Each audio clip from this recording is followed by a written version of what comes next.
Welcome everyone to the OWASP DevSlop Show Down Under edition. Thanks for joining us. Today we'll be talking to Cairo Malley, Trust Team Lead at Octopus Deploy, about a dev-focused information security management system that works for engineering, not against them. Hi Cairo, thanks so much for joining us today. Thanks for having me. How are you doing? Good, excited. Excellent, I'm so glad to hear. But before we dive into that, let's say hi to the rest of the team. Hey everyone, how are you going? Hello. Happy Democracy Day. Oh yeah, it's a big one. We're gonna have an interesting time. No, it's going to be fine. It's just going to be fine. I'm just going to keep saying that to myself for the rest of the day. I'm planning to distract myself, partially by talking to Cairo, which will be wonderful. And with a democracy sausage. I found a place that does vegan sausages near me, so I'm happy about that. Ooh. Awesome. I can imagine there are probably a few people with democracy sausage in one hand and their phone in the other watching us today as they go and wait in line. Boy, I sure hope so. It's what I'm doing immediately after this because it's still 8 a.m. here in Perth. So I'll be getting my democracy sausage after. Nice. Tell us all about Project Make ISO Happen. Cool. So yeah, that's what I'm here to talk about today. Our adventure to ISO 27001 certification. We colloquially call it Project MISO with a little soup emoji.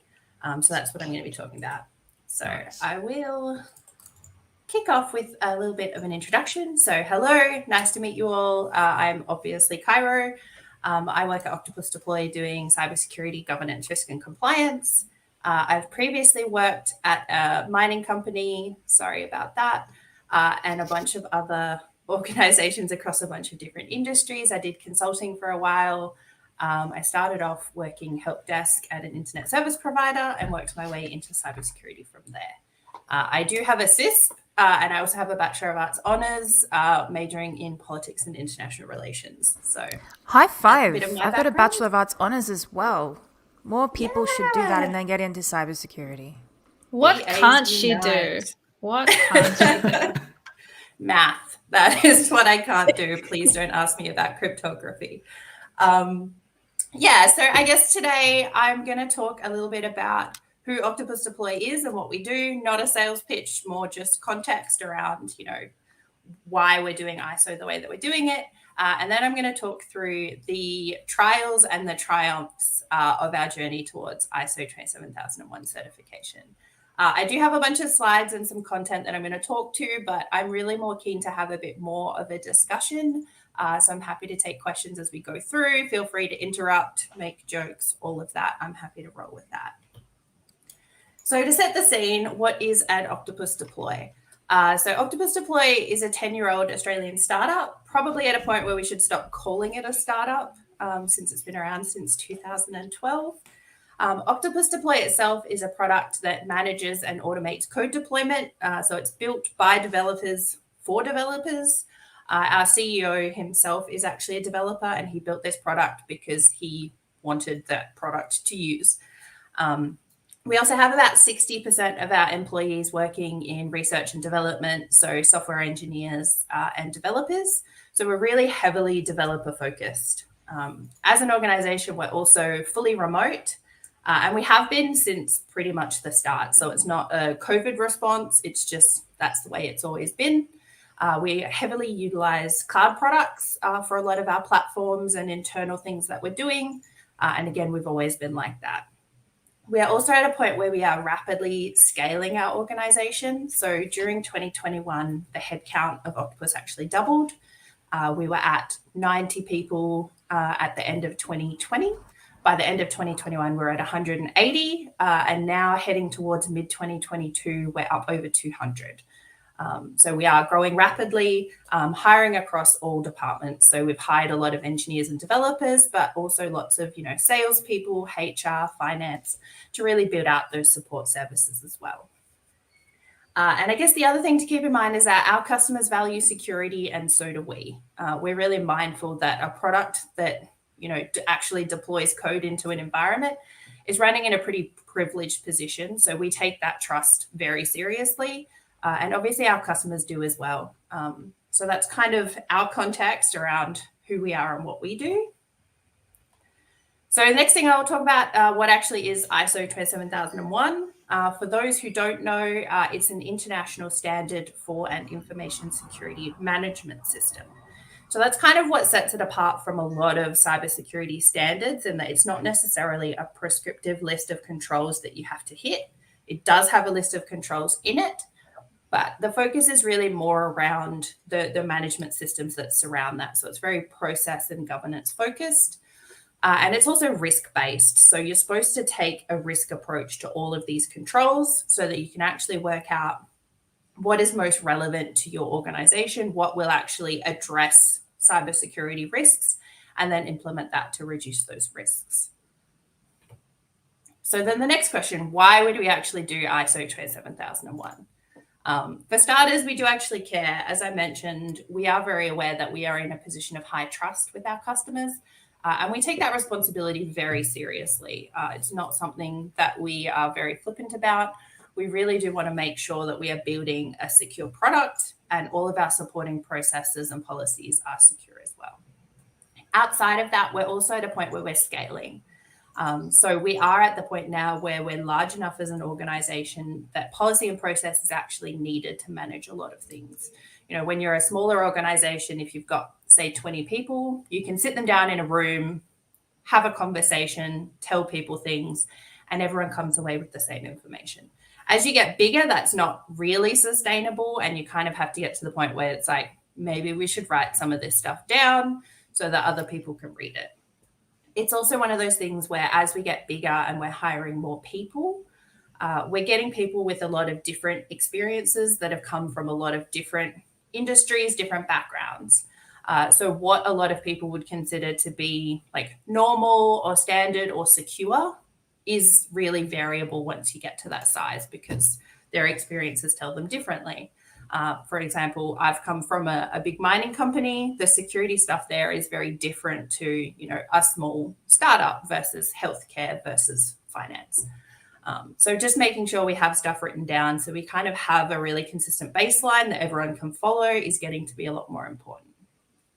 We've also specifically picked ISO 27001 because it is risk-based, and it means we have that flexibility to really look at what's going to be good for us, what will actually be successful, what will actually be secure, rather than just, you know, going down a list of controls, ticking a box and saying, yes, we've done it because the standard says we have to do it, and now we have security. Outside of that, we also do have a sales angle here as well. So a lot of our customers, they do value cybersecurity, and part of that is they value that kind of third-party assurance around cybersecurity. So it's one thing for us to say, yeah, we're good, we do all the security, we're fine. It's another thing to have a third party come in, do that assessment, and give us the certification that says, yes, we've checked it, they are actually secure.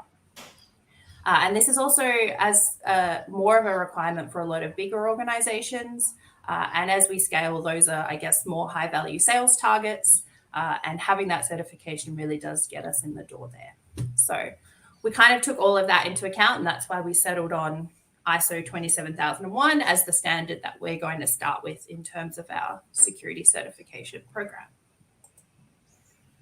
So that was a lot of information I've just dumped. I don't know if anyone has any questions just yet, or if I can go straight into some of the trials that we faced as we started on this journey. Yeah, I've got a question.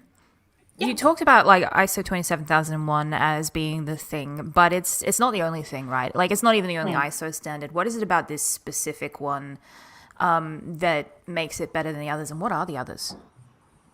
Yeah, so there's a lot of other standards. We were specifically tossing up, when we were looking at getting certification, we were tossing up between SOC 2 or the SSAE 18 standard and ISO 27001, because those are the two kind of main ones that a lot of organizations will be working towards.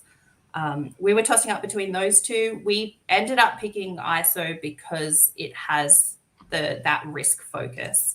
And I also really felt that because the focus of it is on a management system and it's around that policy and process, that having all of that in place would really set us up for success when we then decide to go for the next one. So we will probably look at getting our SOC 2 certificate in the future. And having a lot of those policies and processes will make it much easier for us to then implement some of the security controls that we need to for that. Yeah, so Outside of ISO that, gives me... this- Sorry, go. yeah. I was going to say, outside of that, we really wanted to pick a standard that we could get a certificate against, because there are a whole bunch of standards that you can't get certified against. And for us, we really wanted to be able to have that certificate to show to our customers, to put on our website, to say, hey, yes, we do this. Here is some third-party assurance that it is actually happening. Yeah, I guess ISO for me, it gives me a real kind of like, there is a standard measure in a vault in Switzerland kind of thing. Like, it is the ISO that does like all of the other ISO standards for unrelated things, right? Like, this is the same one where there's like, if you say it's ISO certified, whatever, it's the same ISO. Is that right? Yeah. It's the same International Organization of Standards. And they have standards from, there's ISO 3100, which is how to brew tea, through to how to make peanut butter, how to do risk, how to do security, how to do like automotive safety features, absolutely everything. But it's not the same people that write all of them. So. Yeah, they do say that you put the milk in before the tea. Yeah, That's yeah. wild. I will not follow that standard. Thank you very much. Oh, controversial. But I think it though as well, like having ISO cover so many areas, it does make it really nice when you're doing some of the work in ISMSs, at least from my experience, because you do have that whole ISO framework around risk and handling risk, and it very much like bolts in very nicely to 2701. And I feel like that's something that we don't talk about enough, like how these things sort of fit together and you can make them work a lot easier. Just my it's one of the things I really like about ISO, and particularly I've been on the other side of I guess this equation where I've been the one doing cybersecurity assessments of vendors. And one of the things I always liked about the ISO standard was you very clearly got the certificate. You also got a statement of applicability, which showed you exactly what security controls were implemented where and what that organization had decided was relevant to them. So I really like that setup. I do also like SOC reports because they are quite detailed. They're usually like 60 to 100 pages. But the thing to consider with SOC 2 is that it is much more of a prescriptive list of controls that you have to have. And it's also a very long assessment period. So it's usually 6 months that the auditors will be checking in on things. So if you were to go for that certification, at the very least, if you have everything implemented and you're good to go, it's still 6 to 9 months before you actually get that certificate. So we have that on our roadmap. But for us, we were like, ISO is the one to start with first because this will lay a lot of our framework to do things going forward. So, yeah. Any other questions? No, I think we're good to kick on. Perfect.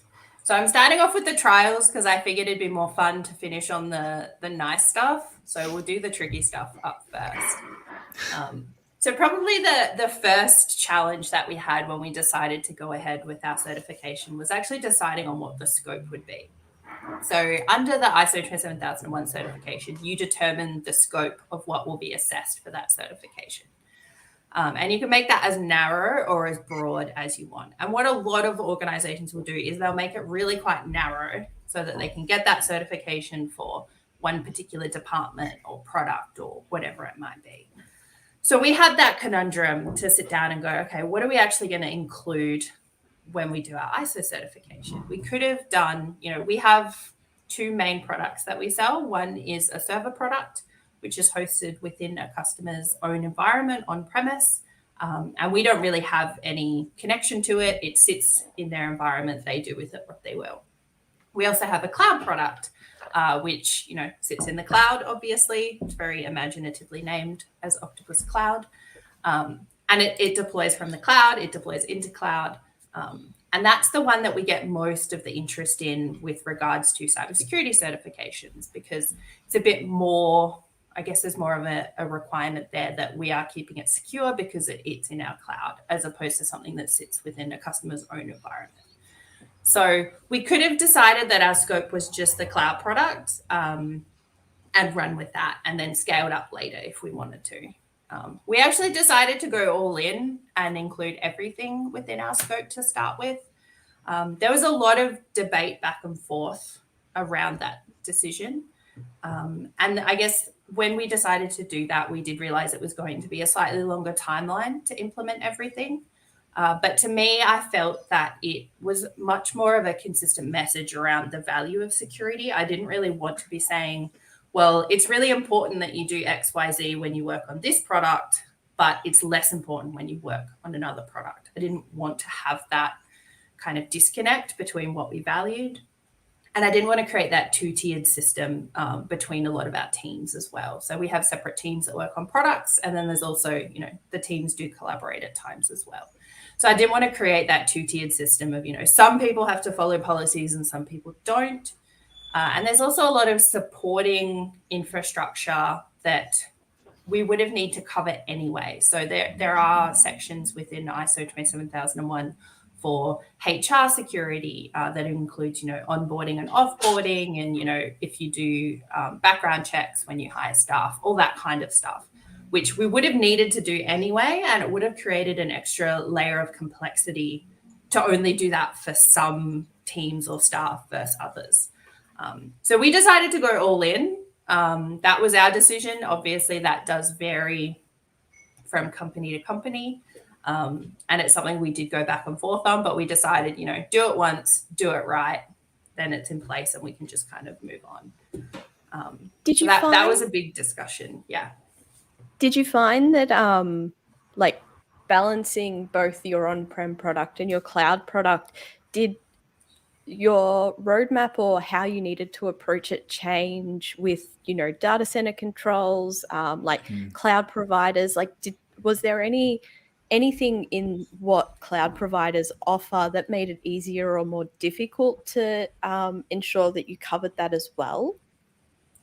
For us, it didn't make a huge difference. It was mostly just which particular teams we were working with internally to do policy and process.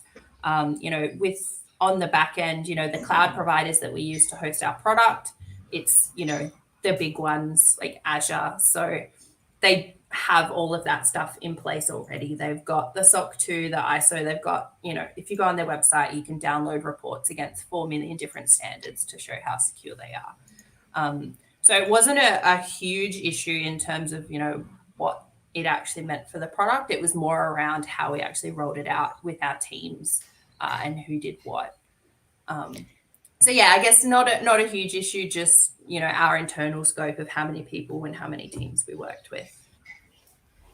If you're fully cloud native, does that make it any easier? Can you piggyback off of your cloud providers' SOC 2 reports or ISO standards and be like, we use all of these and they have all these certifications, therefore we're secure? Is that how it works? Or do you need to put an extra layer of your own assessment on top of that? There does need to be that extra layer. There's a lot of diagrams that you can look at in terms of the cloud responsibility model. Usually a couple of those, bottom layers will be checked off by the cloud provider itself. But then you've got all of the layers on top of that you are actually responsible for. So, when I was doing risk assessments on vendors, my pet hate was vendors who would say, yeah, we're SOC 2 certified, we've got ISO, it's great. And then they would send you the Azure SOC 2 report. And you're like, cool, you're not Azure. You do stuff on top of that you need to be responsible for. Exactly. Yeah. One of the things that it does work for us is, we don't maintain our own data center. We don't have a bunch of servers in a rack set up in our head office. So there's the complexity of having to do more vendor assessments on the vendors that we do use for all of our own platforms and products. But there's also, on the flip side, we have, outsourced a lot of that physical and environmental security controls because we've basically got all of our kit in someone else's data center. And if you're going with, the reputable ones, the risk is relatively low that something will go wrong. I often get asked about, what business continuity do you have for the cloud product? And it's kind of like, well, it's hosted in Azure. So if that goes down, like 3/4 of the internet is down. So I think there's going to be some bigger issues than you can't deploy. People might be a little bit you might be distracted. Like I admire the work ethic, but yeah. We can't log in, but our deploys aren't working. Stop everything. Yeah. How would you know if you can't log in? No one's gonna So know. yeah, it's exactly. So yeah, it's definitely a slightly different consideration, but I mean, you do save a lot as much as you take on extra responsibility as well. So yeah, that makes sense. Yeah. I've only done SOX compliance in the past, Cairo, which is heaps of fun, and I really recommend it to anyone. SOX is in Sarbanes-Oxley? Yeah. Sarbanes-Oxley. Yep. Yeah. And I remember with that, because I was working at a place that predominantly self-hosted everything in our own data center, it was a ton of fun working with data center vendors to validate like their physical access controls and things like that for Sarbanes-Oxley. You're talking about having a product that customers can self-host in their own data centers. Like, are you able to just draw big lines through whole sections of ISO when the customer is self-hosting, or did you need to get into that with customers? So for the most part, a lot of stuff does become the customer's responsibility when they choose to self-host. So, we get a lot of questions about, again, business continuity for the self-hosted product. And I'm like, well, that has to form part of your business. Like it's on your server. Well, as we say in the industry, that's on you. Yeah. And it's the same with stuff like, patching and that kind of thing. That application is hosted on the customer's own server. They're responsible for that operating system.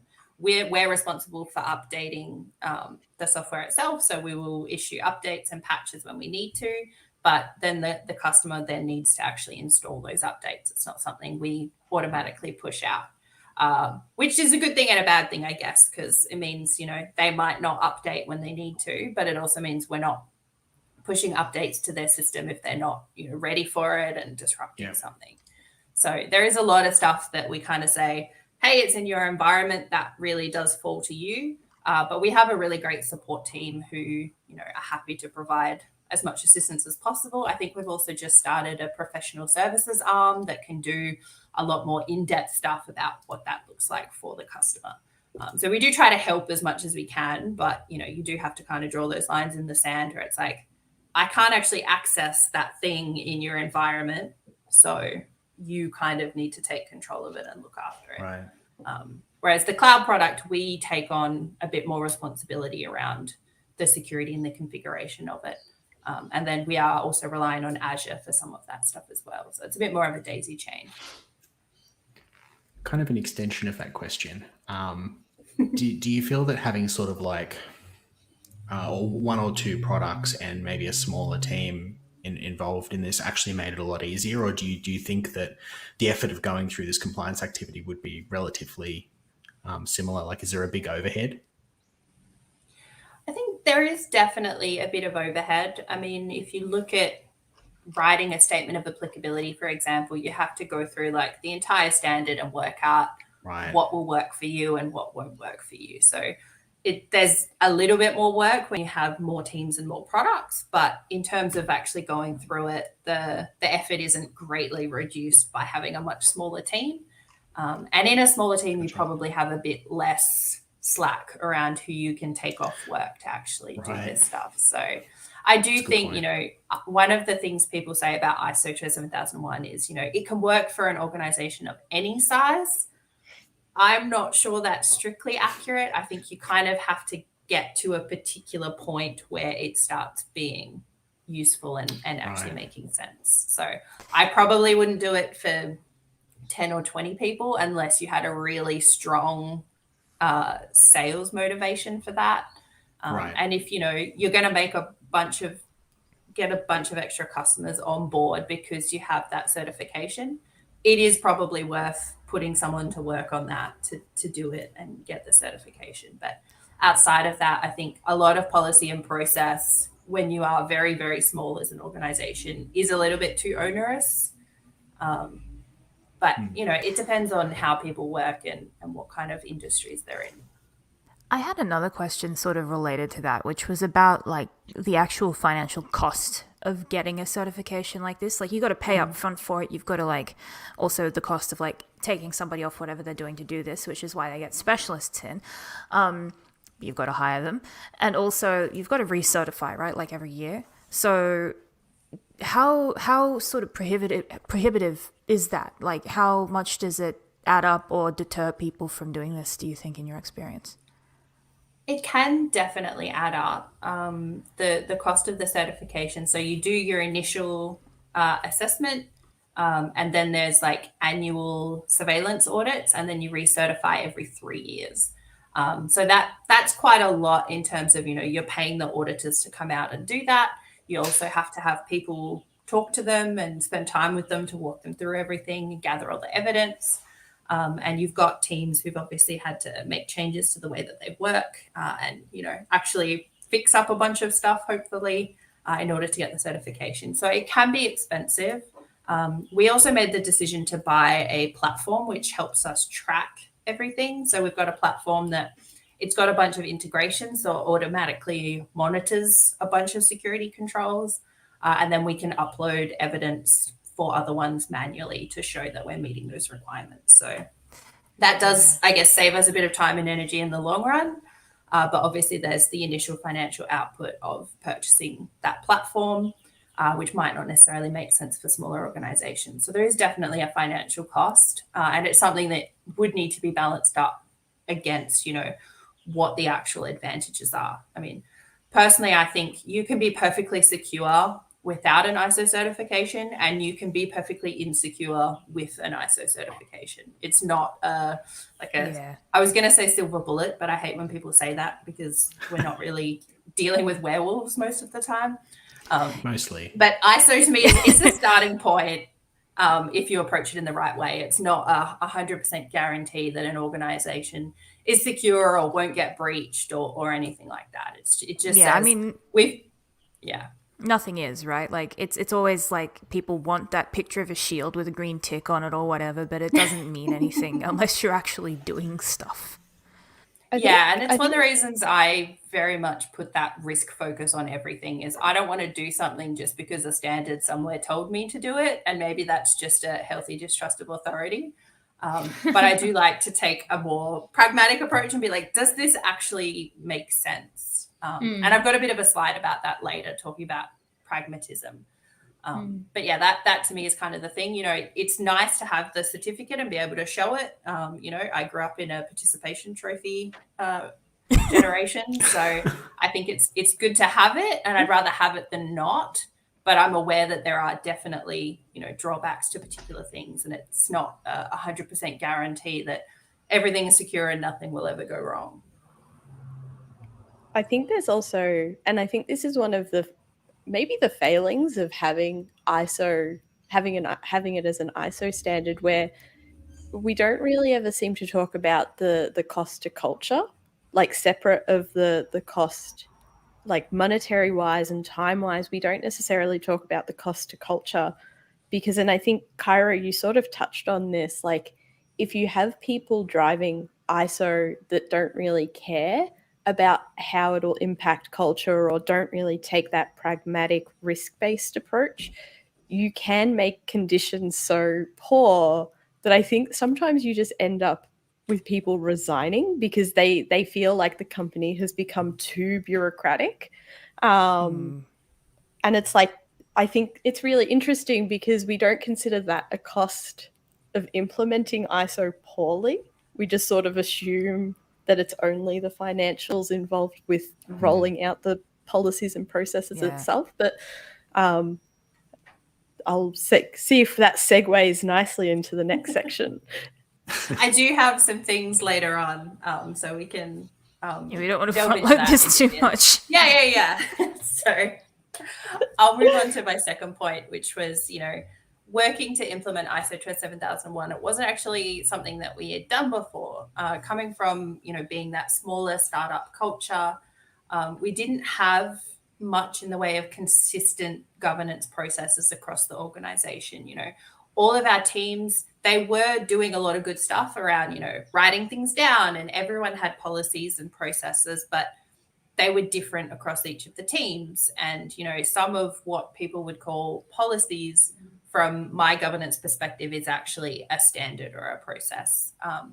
They were stored in different places. So we had some teams using GitHub for all of their documentation. Some were in Confluence, some had Google Docs. There was just that kind of fractured governance everywhere.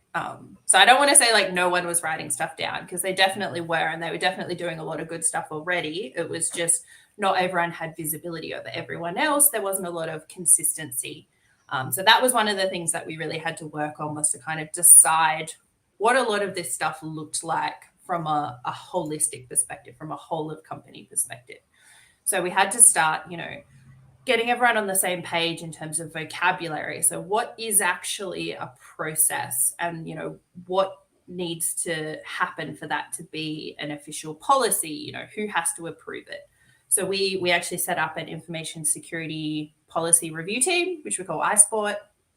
And we've got representatives from across the organization as part of that. So our CEO is in there, our VP of engineering, VP of support, VP of HR, our director of security is there. So we've got a whole bunch of people in there and they're the ones who are empowered to review and approve those policies. And then we kind of take them and roll them out. And one of the really cool things with that is we've started to see other parts of the organization use that team to approve their own policies and start rolling them out. So we kind of said, hey, we're going to establish this for our cybersecurity stuff because we need to do it. But a lot of the other teams were, I guess, asking themselves the same questions around, we need to start doing policy and process. And they've started using a lot of the frameworks that we've set up, which is really cool to see. The other thing we really worked on was risk management, and kind of establishing that as a consistent framework. So a lot of our teams were very aware of the risks that their teams had to handle. They just didn't necessarily have the same vocabulary around it, or they didn't have, I guess, a consistent way to actually assess it. So we kind of created some frameworks that teams could actually look at and go, okay, well, if we're looking at this amount of financial loss or this amount of downtime, that equals kind of this level of risk. So we could have that consistently across the organization. As I mentioned earlier, as you start hiring more, you're getting people from different backgrounds and different industry experience who have very different ideas of risk appetites. In my former role, when we were assessing risk, you weren't looking at a medium to high risk until you had $1 billion financial loss. That's obviously way down one end of the spectrum and not something that I would take to my current organization. So being able to kind of clarify what those levels are and give people that guidance has been really useful. And I think it really empowers people to look at their own risks and go, okay, I can do my own assessment. I can, decide what's a risk and what's not. And I know that I'm on the same page as everyone else. Yeah, I think from a security perspective, I find that like some engineers, and it's just that engineering mindset, have a very like rigid idea of what a risk is. And then it's usually somebody that comes in from the GRC team or some kind of risk assessment based approach that goes, actually, no, this thing that you think that's really bad is actually not that bad in the grand scheme of things. So I find that like, depending on which like kind of engineering specialty you go to, different people have different ideas about what the sky is falling looks like. So did you find that like having like that risk management approach or like some kind of standard framework helped get everyone kind of on the same page and like balance everyone out a little bit? Yeah, definitely. I think I'm a big fan of getting as many different perspectives into a room as possible. And our engineers are really switched on. They know, what's going to be a technical issue. A lot of them are also really concerned about stuff like privacy. So getting a bunch of us in a room that have different perspectives and asking those questions and putting it in context. My favorite question is always, well, what's going to happen if it goes wrong? Like, what will actually happen? And then once you kind of look at that and you work out, okay, maybe it's not as big a deal. There might still be an underlying complex technical issue. But if it's not going to have that much of an impact, then, we might put that lower down on the backlog to actually address versus something that, will kind of be the sky is falling. So it's really good to get everyone sharing those perspectives and getting on the same page, and having, some documentation around what our thresholds look like and what is a huge concern versus a minor concern has really helped. I really like talking to the engineers because they have a lot of, I don't have a software development background. So I always learn a lot when I talk to them, and it's really fun to kind of walk through the issues that they're seeing. And they know where all the bodies are buried. So it's definitely good conversation. I was just going to say, I find it that most of the time engineers, particularly there's like a kind of a meme where it's like, oh, security people versus engineers. I have a little bit of a frenemies going on there. But I find most engineers are actually really interested and invested in making sure things are done the right way and things are secure. And most of the time, I think it's just a misunderstanding of what's a risk and what the actual tangible outcome is. Like I've had some situations where people have been like, oh, this vulnerability is totally academic and it's like not realistic at all. And security people are like, actually, no, we've recreated the exploit and you can do X, Y, Z. Or the opposite, where like, security person's like, oh no, this is the worst thing to ever happen. You should all be very afraid. And the developer's like, well, actually, this is how it actually works in our organization. And so it's not applicable.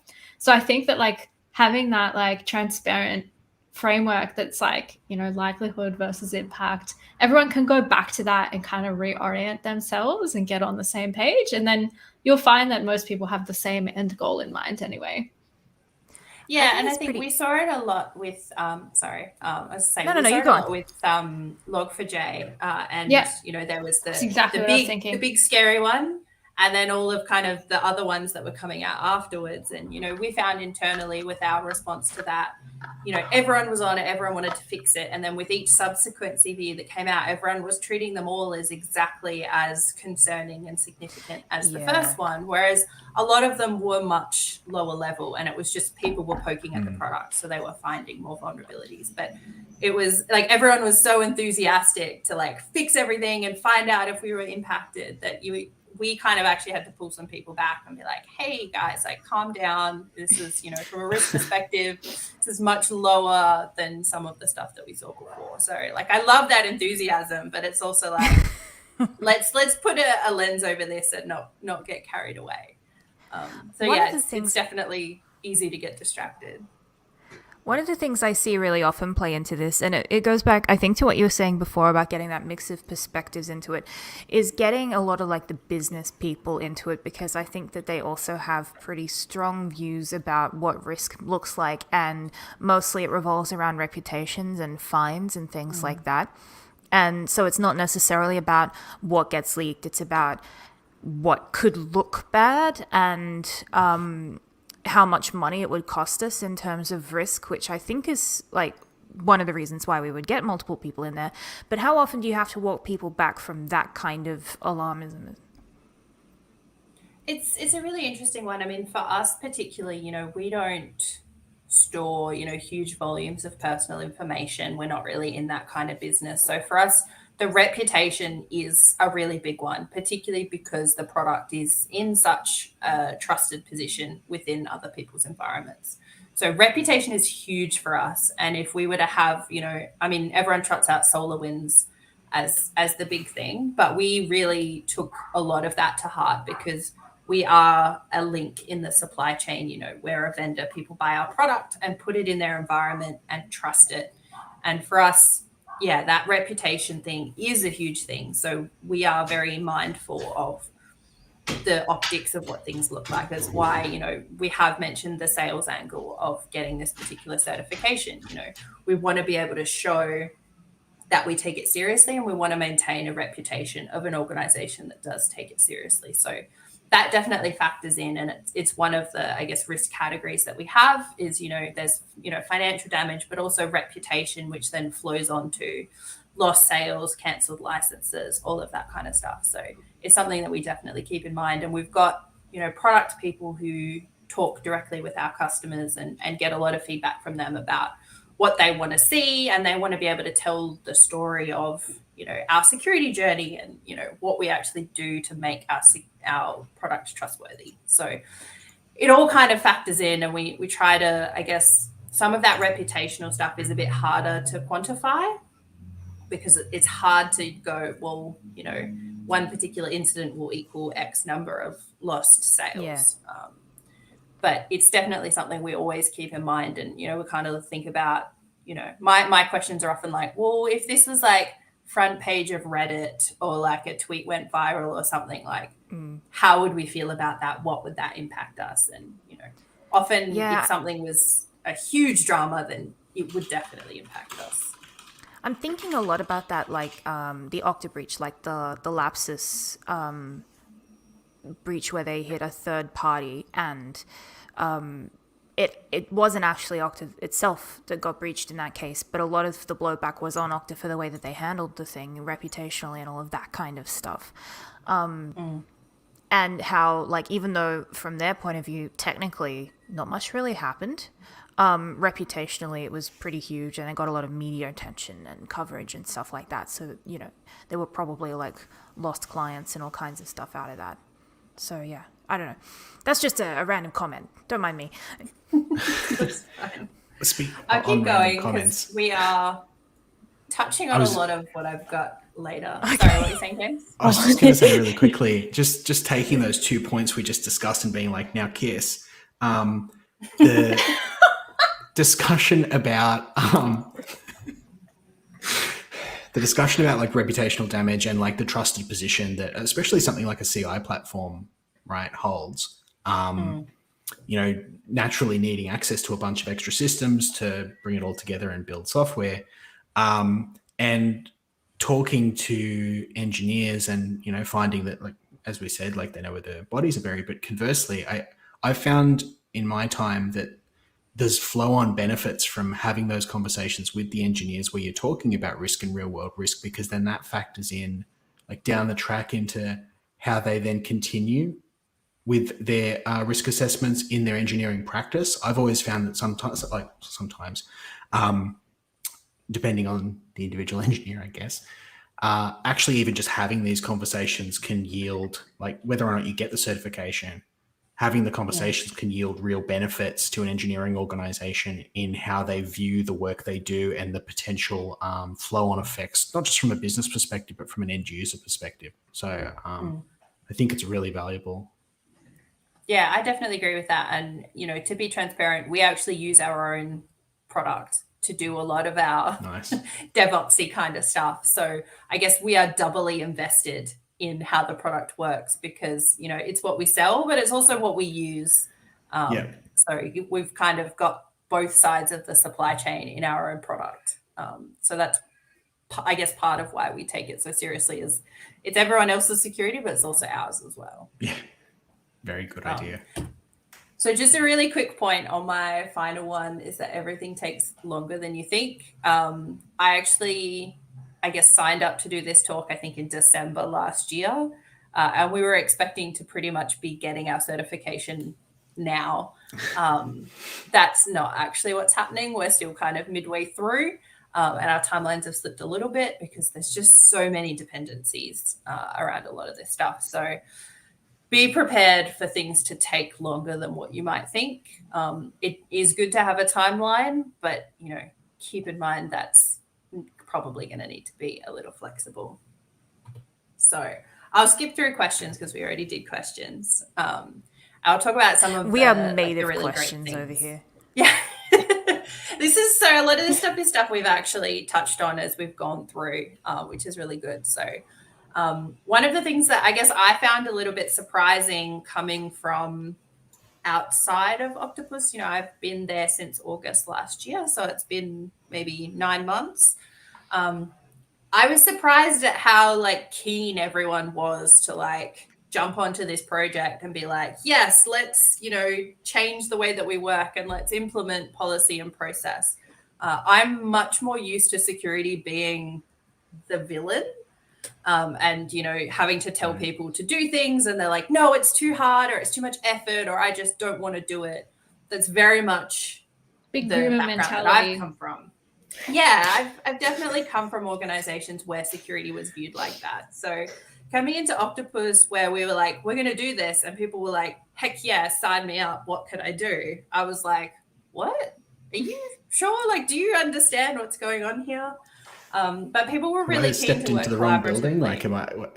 Yeah. Yeah, it was a little bit strange, and yeah, people did want to work collaboratively. And one of the things that we really tried to do was to give people ownership over their own little patch of land, and give them a voice at the table. We actually got our VP of engineering to write our secure development policy. We gave him a template which had a lot of the kind of standard stuff you'd expect to see in that policy, but he took that away and he workshopped it with his team, and he actually wrote that policy. And we looked over it afterwards and we were like, yeah. And there was some points where he asked for guidance, but it was really driven by our engineering team, which I think was really, really cool, because it gives them that sense of, it's not something that's been dictated to them, so they have to do it just because security says. It was something that, we are trying to make sure we are working in the best way possible. And they got to decide a lot of what that looked like. And that was just really cool for me. And it has been really cool. And, it's still taking me a bit of time to get used to it. I'm kind of waiting for someone to turn around and be like, no, fuck off security. We don't want to do that. The cameras but it are hasn't up here, really sucked happened in. Yeah. It's almost like when you give people agency, they're invested in what they're doing.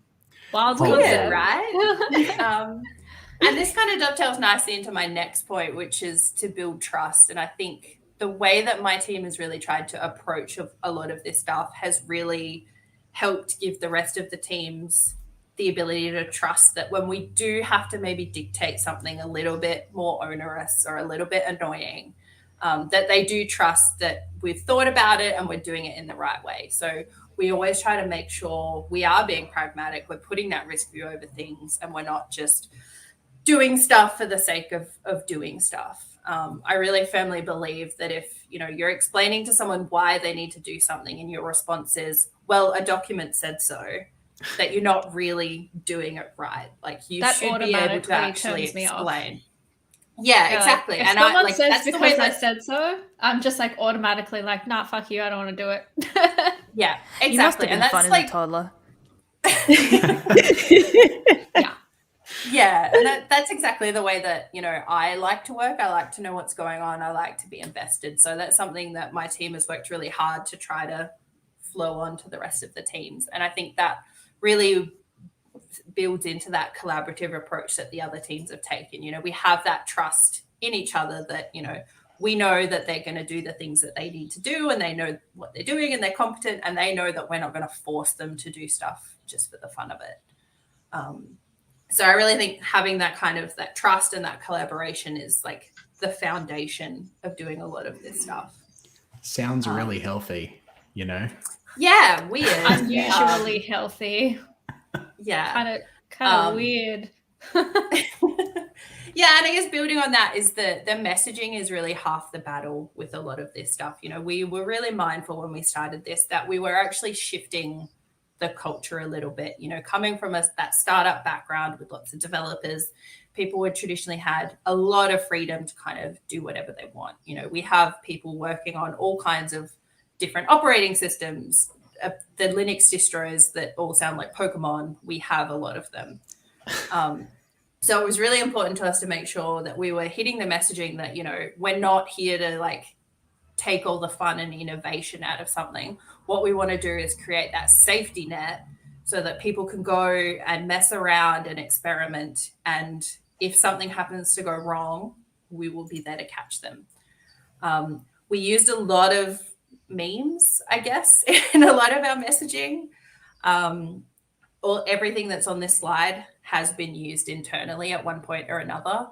I accidentally ended up making pumpkins the mascot of our cybersecurity team, because I did a cybersecurity awareness month program last October. And because it's October, I kind of leaned into a bit of a Halloween jack-o'-lantern theme. And the next thing I knew, there was like a cyber pumpkin Slack emoji that people were reacting with. I love Yeah, that. so yeah. I'm I just figured thinking, I would Cairo, lean that right into that. this coming October, with the release of the latest Halloween movie, Halloween Kills, you can do like a whole engineering kills cybersecurity risk. Oh my And god. maybe lean into That's that. Like, just amazing. straight Yeah. in, dive right into it. Like, Yeah. I love that. I'm definitely going to do that. Or like a little so yeah, pumpkin with like octopus tentacles. Like on the octopus head is like the pumpkin head. we do have a little orange octopus internally, which gets used That's on a cute. fair bit of our stuff. I love We it. also ended up with a bit of a Lord of the Rings theme happening, which is why I refer to this as our like adventure to Yeah. security. Is, you know, I think someone coined the phrase Risky Jim and the Fellowship of the Risk for my team. My director's name is Jim. So we leaned into that a little bit, and we did kind of a whole Lord of the Rings Hobbit theme on the like. I we do made a feel video like for our risk policy. anything that happens in tech that takes more than 15 minutes ends up being equated with Lord of the Rings, I think.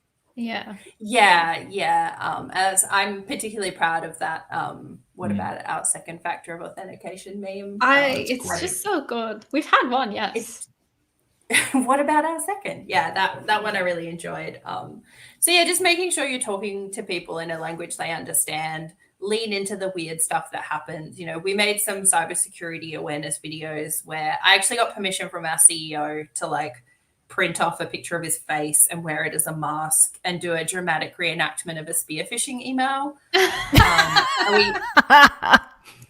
That's been memed internally, and people will post that now. Anytime someone reports like a spear phishing email, the picture of me with the CEO's face gets posted in response. Delightful.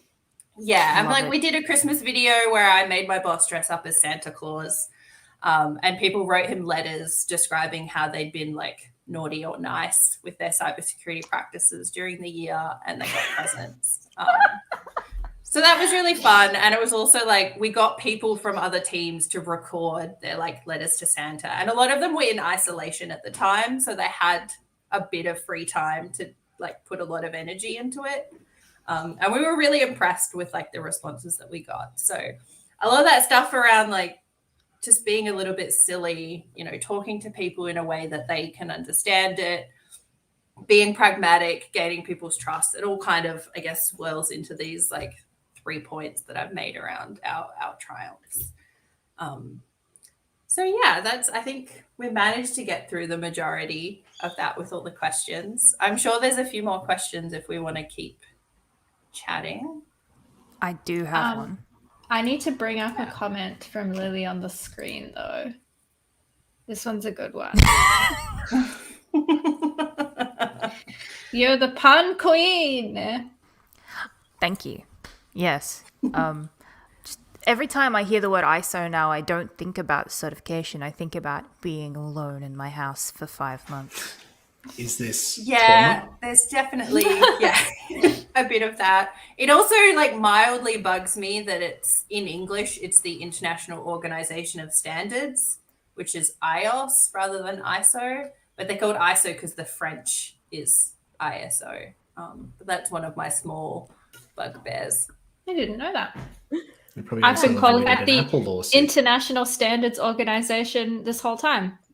Yeah, me too. Yeah, actually. it's International Organization of Standards. The French is, I'm not going to say the French because I won't do it justice, but Boring. yeah. Yeah, The- it would the just be French like that, International initials are Organization ISO. do standards or something, right? Omelette du fromage. That's all I know. Exactly. Sorry Yeah. if anyone who speaks French is listening. We've already done the French butchering like a few episodes ago. Why stop now? I feel like we should just get Louis back just so he can help Yeah. us with the ISO stuff. Please, We're Lily, lucky please help Nancy's us. not here. Nancy would probably be like, "How dare you? How dare you Yeah, watch it's this?" getting a little bad. I do have a couple of questions for you, Cairo. So I guess one of my key questions is what tips do you have for engineers who might want to push to help with the ISO implementation, or like want to help get this sort of ball rolling but feel out of their depth because they're not a governance, risk and compliance person? I mean, I would hope that they would be able to talk to their governance, risk and compliance people, but that may not necessarily be the case. So there's so much stuff out there that you can Google, like just Googling like policy names. Like if you want to read an example of a secure development policy, if you Google that, tons of organizations publish them online. So you can read examples of that kind of thing. You can look up risk stuff. Like for a lot of engineers, the OWASP top 10 vulnerabilities is a really great starting point to think about where your risks might be. But like 9/10 of the battle would be just finding out what a lot of the words mean. So looking up, definitions of risks and vulnerabilities and threats. All of that kind of stuff is out there, and there's so much of it on Google. You can, if you pick up a CIS book, all of that stuff is in the very first chapter. And then you can kind of take a lot of the stuff that, the developers and the engineers already know and they're already looking at and thinking about, and just kind of translate them a little bit into more of that GRC space. And then it becomes much easier once everyone's kind of on the same page. And I think the flip side of that is also true. I know we talked about, how GRC people can work better with engineers. And I think a lot of that is kind of putting your ego down and realizing that your engineers and your developers will teach you a lot of things. I am very much aware that I don't come from a developer background. Some experience of coding is probably writing HTML for my MySpace page, and also my Neopets store. So, I never walk into a conversation with an engineer thinking that I'm going to know more about what they do than what they do. So I'm like, tell me everything, explain to me like I'm 5 years old. And I learned so much from talking to them and just getting them to explain and approaching that, I guess, with an open mind, like listening to listen rather than listening to respond, and just asking questions, because usually, sometimes people just haven't thought of things from that outside perspective because they're on the inside. So I guess having those open dialogues, I think, is 90% of the battle that you need to be having. Conversely, as someone who has a pretty long engineering background now, I've found in my career the times when I did exactly what you're saying and listened to my version of the Cairo at that point, on my shoulder telling me not to do evil things. The advice and the perspective there was very helpful for me qualifying what I was doing, like in the context of actual business risk or risk to end users. So I think there's a message there for people involved in engineering as well. Yeah, I'm a big fan of having everyone at the table. I think, like, I'm here to do my job because that's my job. They're there to do their job because it's their job. We all have our areas of expertise and our perspectives, and they're all valuable. So bringing everyone in and just having that conversation and talking through stuff, I think you get so much more value than just writing a document and sending it out and telling someone else what to do without any context of what their day-to-day looks like. Yeah, I think context is key, because even from a security professional's perspective, like I'm also not a developer. And there are things about applications that I'm looking to secure that I have no idea about how they work. So I might be making recommendations that are dumb, or I might be like trying to tell people to change certain things that it's like, that's just not the way it works. Or someone might say to me like, no, actually it's been built in such a way that your concern like doesn't matter. And so I find that like sometimes when you come across people who are like quite defensive, like asking really like dumb questions can help them bring their guard down, even if you think you know the answer, because A, you might actually challenge your assumptions and learn something new, or B, it's kind of like, no, I'm not coming to tell you what to do and like yell at you or anything. Like I'm genuinely curious to understand how this works so that we can make it better So We're all on the same yeah. team. That's Yeah, the thing. exactly. Yeah, 100%. I had conversely- another question. Sorry, James, you want to finish up that line of thought? Or- It was just like one little soundbite. Conversely, I think there's an onus on people in technical professions too to not be that person, right? Who is immediately defensive and is condescending towards people who maybe aren't technical, because I think you can actually get into really big trouble in these processes because someone thought a question was dumb, right? Yeah. And like, oh, actually, there's this big risk here that wasn't mitigated because you thought your, login framework prevented the thing that they were worried about. Yeah. And like the thing they were I've talking about literally was had totally people impossible. tell me like that's not a risk, and I'm like, Right? But how? Why? How? Yeah. Yeah. That's why I'm like, oh, I'm sorry. Because, like, I've had people kind of treat me a bit like, I don't know, maybe it's gender-based, but like, you just don't know how it works. And I'm like, please tell me. I'm stupid. I don't know what to do. Can you tell me how it works? And then they explain it, and I'm just like, oh, no, that's actually, no, that my assumptions were correct. Yeah. So it's kind of just Yeah. like challenging assumptions in a way that highlights what the issue is without telling someone what to do, kind of lead them into it. I know that's like probably a bit manipulative, but you got to do what you got to do. I'm the auntie from Big Fat Greek Wedding that's like, make the men think it was their idea. And I can say that because I'm Greek, so it's fine. Yeah. But I think wants as to water, well- but you can't make it enjoy the view. I think the other thing that at least I've experienced before is when people, like, they know that you're there to do like policy and process, and they sort of try and tell you this idealized version of the world where they sort of, I don't know if they mean to purposely minimize the risk, and you sort of sit there and you're like, okay, cool, we're going to make these changes, and then suddenly they're like, absolutely not, we hate all of these things that you're recommending. And it's like, okay, can you just like take 3 steps back? You told me X, Y, Z, so we're going to do, A, B, C. Why don't these things work? And you find out over time that it's because they're not being transparent with you, and then they're sort of shooting you down. And I think like the most frustrating point of all of that is that when you go out and you roll out all of these changes, if they don't like them, they're just going to find a way to circumvent them, inherently making everything more insecure in the process of trying to make it more secure. And it just, you take 3 steps back and you just like make it make sense.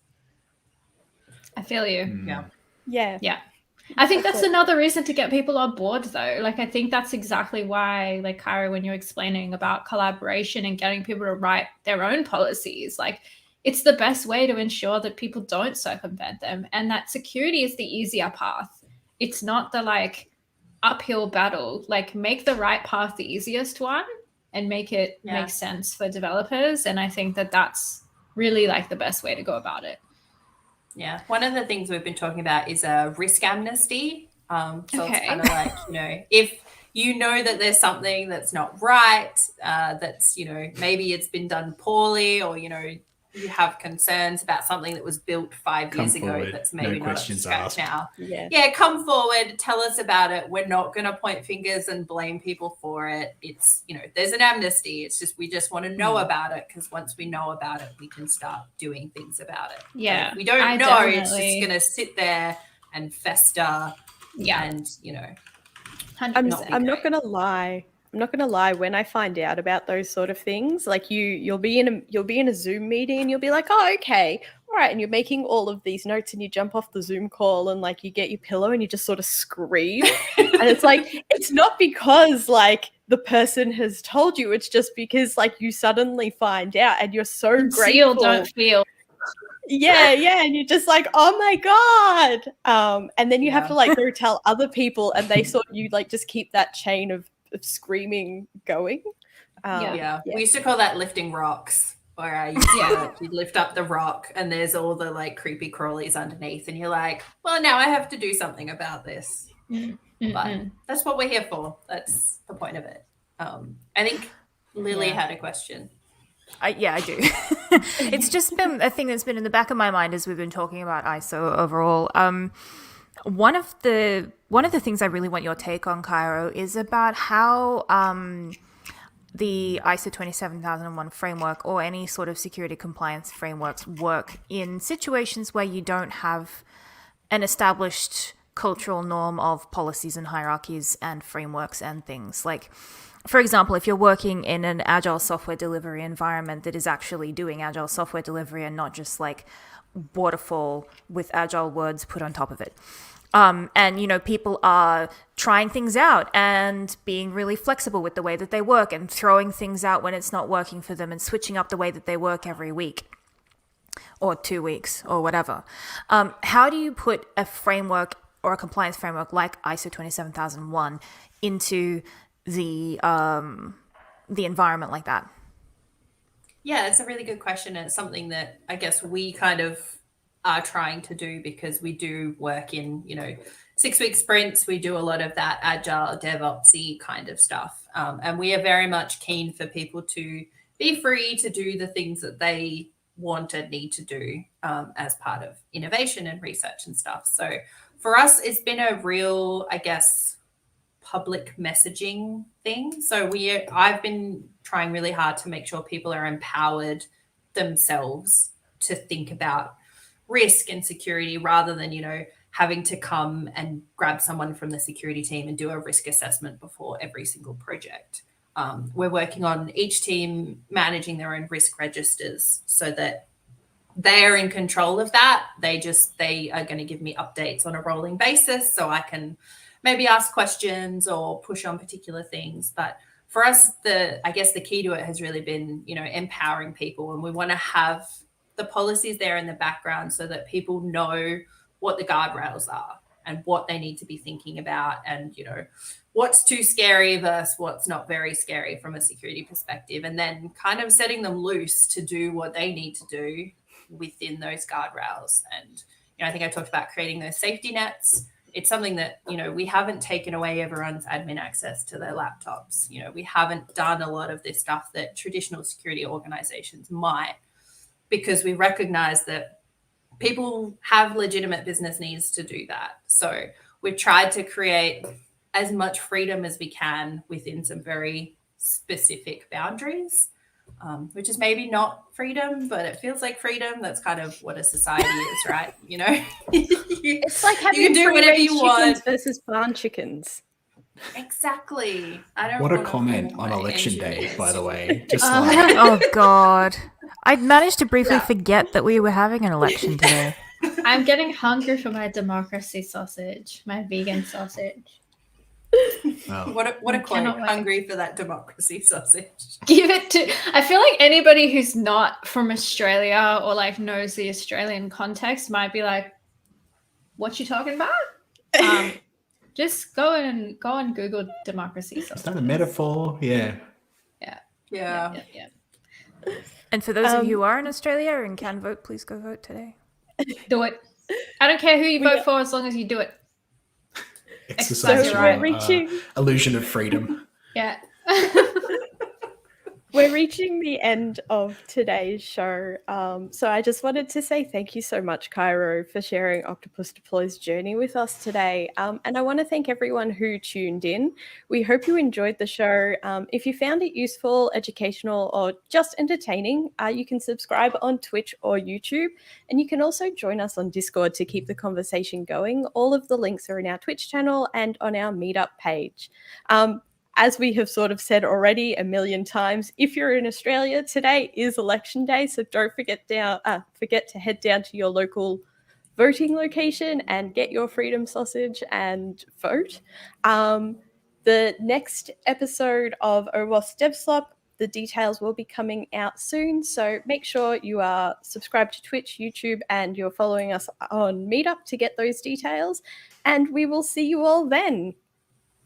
Awesome. Thank you so much. See ya. Thanks for having me.